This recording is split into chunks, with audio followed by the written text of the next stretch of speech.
essentially talk about the real estate sector as well. And today we're joined by Mr. Parag Shah, Chairman Emeritus at Infra, as well as we are joined by Anuj Puri, who is the chairman at ANAROCK Group, joining in with us as well. Very good afternoon to you, gentlemen.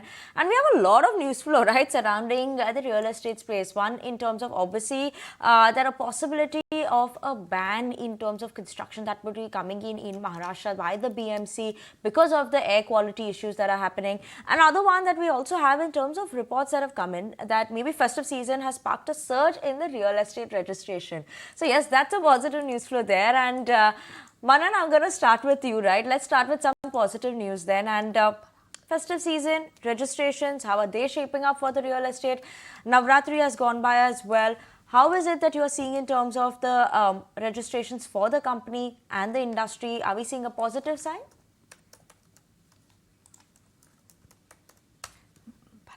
Mr. Parag. Okay, I beg your pardon. We have Parag Shah joining in with us. Parag, that question is for you. Thank you. Sorry, I thought you were asking to Anuj. See, now once the Navratri has started, already the inquiry has started in most of the sites. And the transactions also started. See, every time during the Shraddh period, this 15 days, people come, they see the flats, but they do not finalize. But as far as Infra is concerned, in my company, in last 4 days, I think almost all sites booking has started. And every site has booked the flat 3-4 flats per day. And we are bullish still, market will be good.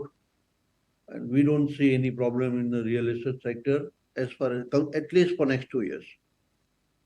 Next 2 years are looking rosy. You are looking at sales of almost 3 to 4 flats per day. That's quite a good number.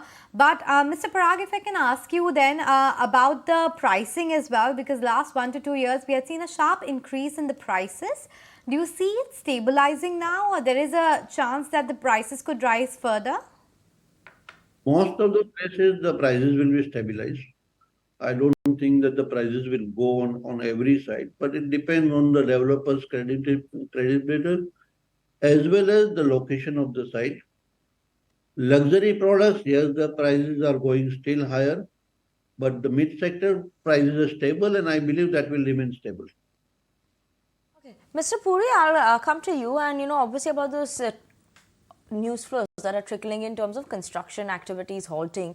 How likely is that? And do you think it would be a blanket ban on all construction? And how long do you think this ban would last then? So it is very clear is that there has to be something that needs to be done. I mean, in the morning when you wake up, there is a huge amount of smog that you can see. Whether it is only because of the real estate construction, I'm not sure. It could well be because of the vehicular traffic. The density has increased dramatically post-COVID. Many people are, traveling on single vehicles. There are a lot of infrastructure projects that are beautifully going on currently, whether it's the coastal road, whether it's the metro and the real estate. So, clearly from that perspective, real estate is one part of it. I think, just a construction ban on all the projects may start to hurt several stakeholders, the exchequer, because there's a large contribution of real estate that comes to the exchequer, certainly in the MMR. Second is the real estate fraternity and the industry itself. Today, nearly 50% of the home sales in the top 8 cities is coming in from the MMR region. So, any slackness, any slowness in that will impact those stakeholders, the home buyer and the developer. And the third is even the construction worker, because if you actually halt it down, say even for a month, that you were to stop the activity, the developer will need to make the daily wage earner redundant.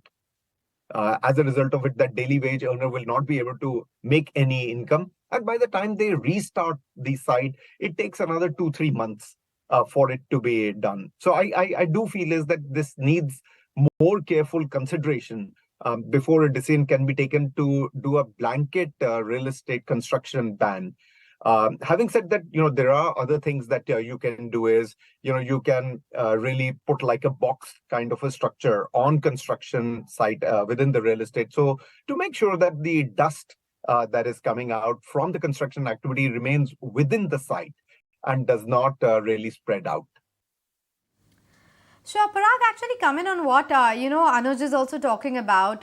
Do you think a blanket ban is something which is warranted? If not, and if it does come into the picture, how big an impediment will it be for the construction? Will it be a big, hit coming in for the industry, or is it something which will be par for the course and only temporarily for 10-15 days? Oh, I don't think there is a blanket ban is coming. So what BMC Municipal Commissioner has suggested is you have to barricade the site properly. Generally, the developers were covering the site by say around 14 feet, which they've increased to 35 feet, which is worldwide. Number two, when you are doing the construction of high-rise building or a building of more than 7-story building, you should cover from by jute or by the plastic. Something has to be covered so dust cannot go out. So such type of remedies the BMC commissioner has suggested.